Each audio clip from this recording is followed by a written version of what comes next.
priest ng Hearts of Jesus and Mary Parish. Then, pinagawa po sa akin ng secretary is mag-ayos po ng paras. Lang po. Bye, sir!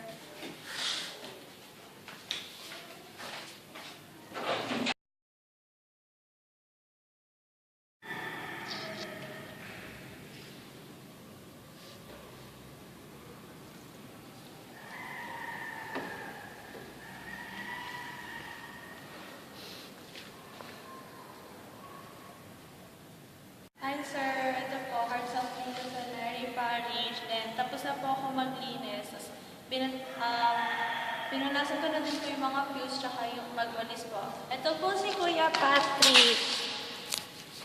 Hi, Kuya Patrick. Assistant po ni Father. Bye, sir. Hi, sir. Ito po yung mga ayusin ko ngayon. Ngayon po para po gagawin namin sa second visit. Tapos, ayun din po yung cabinet na ayusin ko. Ito po yung sacristy ng Hearts of Jesus and Mary Parish.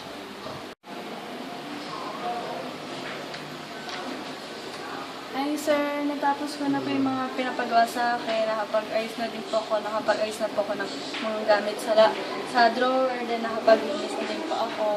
Then, ito po yung sacristy ng Hearts of Jesus and Mary Parish. And then, ito po si Kuya Patrick at assistant po ni Father na tumutulong po sa akin. Bye, sir!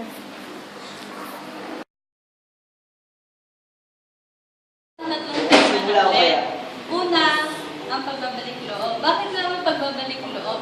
Pagbabalik loob kasi di ba ang mga yung mga second readings, first reading, and gospel ng Lent season is tungkol sa pagbabalik loob. Second is yung sa baptism. Yung sa baptism, kasi hi sir, ito po yung Knights of the Altar na tinuturuan ko for the Lent season. At saka po ito po yung multi-purpose hall ng Hearts of Jesus and Mary Parish. Yun lang sir, bye! Bye-bye! Bye-bye!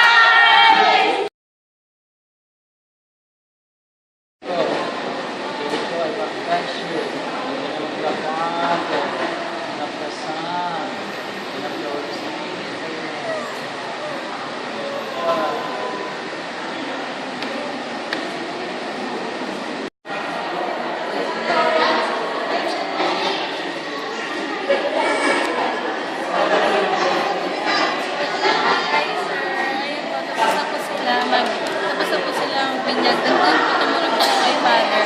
Nagkaroon po mag-aris na po ng gamit.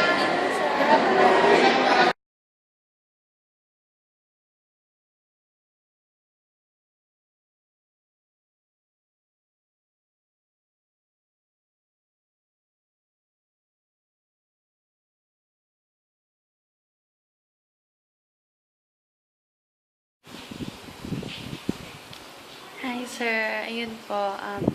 Here's my reflection po. Sa pagkakaroon po ng parish exposure for me, is malaking tulong po yun sa mga estudyante para po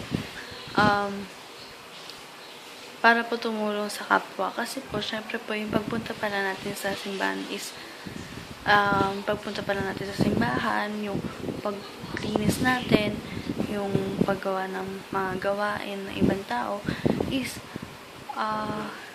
one way po na makatulong sa parish secretary sa taglinis po. Yun. Sa ginawa ko pong fourth visit, marami po ako natutunan. First po, syempre po, nagkaroon po ako ng knowledge about sa mga vessels. Tulad na lang po ng mga ginagamit ni Father, ng mga sacristan. Kasi po, nagpunta po ako nung first visit, nung mga second visit po, marami din pong tinulong sa akin yung assistant ni Father tungkol sa mga gamit. Marami po siyang binanggit sa akin ng mga bagay katulad ng kalis, ng ciborium, ng mga linens, ng mga vestments na ginagamit ni Father. So, isang way na po yun para magkaroon kami ng knowledge about sa mga pinagagawa sa simbahan, sa mga ginagamit ni Father, sa ginagamit ng mga sacristan. So, yung pangalawa ko pong natutunan that time is yung malaking tulong po pala sa mga nagtatrabaho sa simbahan yung pagkakaroon ng parish exposure na mga nagpa-parish exposure na estudyante sa kanila. Kasi po, hindi naman po, nakausap ko po kasi yung mga nagtatrabaho doon na hindi naman daw po masyado malaki yung sweldo.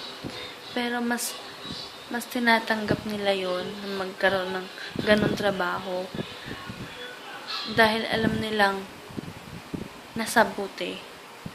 At alam naman po nilang hindi po makakasama sa kanila yun dahil nasa magandang pamilya din naman po sila kasi yung pamilya ni Father is inaalagaan din po sila. So, ayun po, marami akong natutunan na maging mapagbigay.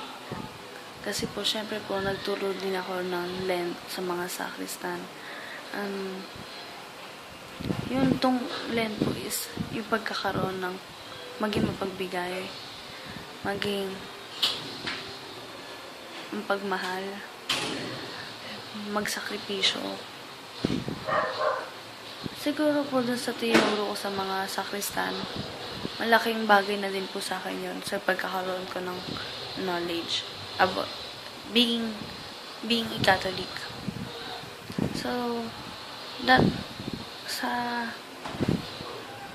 pagtuturo ko po yun, kahit yung nagtuturo, nagkakaroon ng knowledge.